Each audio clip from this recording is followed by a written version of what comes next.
Hello everyone! So andito ako ngayon sa mytaviv.com. So ito yung another pet store dito malapit sa Jessamel. Dito lang sa may baba ng Jessamel Asian Store. So marami sila lahat dito pet store. So yan nandyan. So yung mga pusa na pinapakain niya dito. Lahat cat food, dog food, rabbit food, lahat ng mga accessories. So naririto sa lahat ng accessories. So yan, marami rin silang pagkain. Yan yung kanilang mga laruan. So ito po ay laruan niya ng mga yan. Tapos meron din silang mga isda dito everyone. Yan. At meron din syempre lahat ng mga food at saka mga accessories sa inyong aquarium. Meron din po sila ng bonggang-bongga. Kompleto po sila dito. So yun, nabili lang yung matandang yun sa kanilang cat food. Yan. So yan.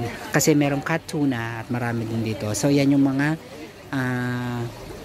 dog food, mga dog supplies. Narito lahat po everyone. Dito lang yun sa may baba ng Jessamel Asian Store. So meron din silang ganitong mga ganyan. Yan. Mga laruan yan. Mga accessories. Pet accessories. Diba? So, okay, bumili lang ng pagkain ng alaga ko. So, binili ko yung 16 shekel lang isa, ang 100 ml. So, okay na yon.